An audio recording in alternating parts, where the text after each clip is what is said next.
He's just got to show leadership. It's out of control. That's just the spirit. Today, Bill Shorten crashes at the Royal Commission.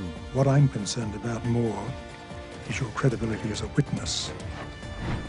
Malcolm Turnbull niggling Tony Abbott again. Minister Barnaby Joyce attacks his own government, but his critics don't buy it. And Ray Martin embarrasses the ABC. I'm Andrew Bolt, and this is the Bolt Report.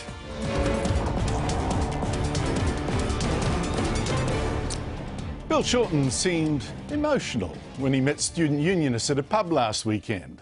After a few beers, he told them his vision of Australia, where former union bosses like him wouldn't have to front a royal commission. One day I hope that you belong in a country where marriage equality is where people can organise to have a strong minimum wage, and they will not be subject to a royal commission. If the opposition leaders sounded stressed about having to appear at the Royal Commission into union corruption this week, no wonder. Shorten today is badly damaged after 2 terrible days in the witness box.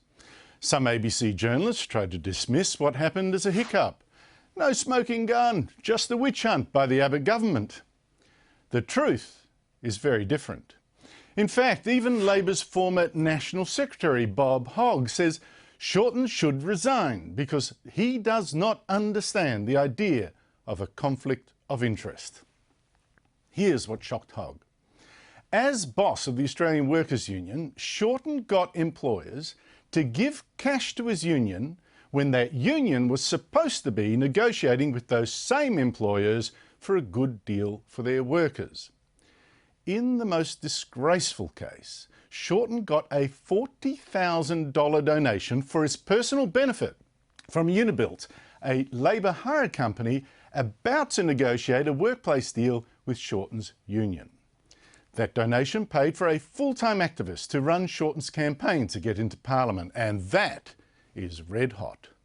Let me put this to you. Isn't that a situation in which you're using your position as National Secretary to gain an advantage for yourself, namely a full-time campaign worker? Absolutely not. Well, absolutely not. But what favour would the employer expect in return for that gift? Shorten says none was given. And were the workers told that the head of their own union, negotiating with their boss, had got a personal donation from that boss? In fact, the donation was hidden from a lot of people. Shorten's campaign manager, Lance Wilson, was first listed in Unibuilt's books as a research officer for the company. Shorten, the AW leader, also had AW officials work on his campaign, had his union spend thousands of dollars on it.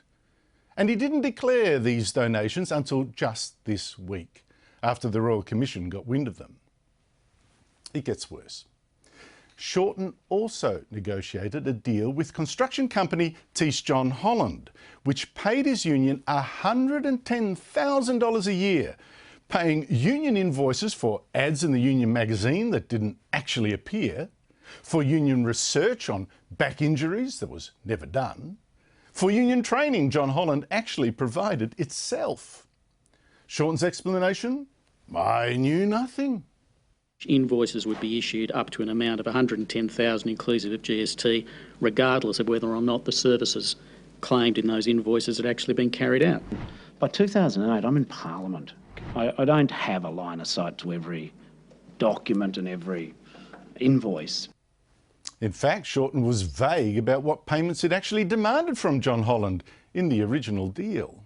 Did you have any discussions with the joint venture team about the joint venture making payments directly to the AWU on an annual basis?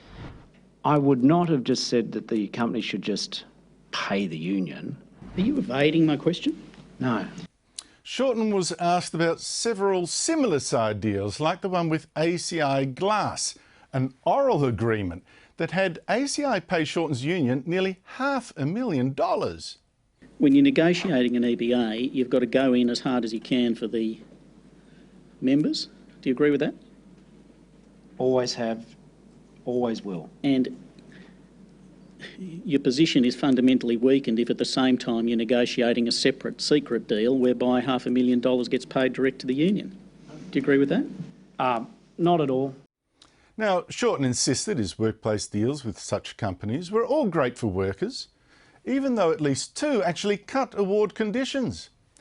But he dodged and weaved so much that the Royal Commissioner, former High Court Judge Dyson Hayden, read him the Riot Act. A lot of your answers are non-responsive. Some of your answers are responsive, but then add something that isn't responsive. What I'm concerned about more is your credibility as a witness. Shorten himself seemed to know he was under huge pressure as his past caught up with him. And I don't blame him. I don't know how Bill Shorten can survive. Coming up, Employment Minister Eric Abetz after this.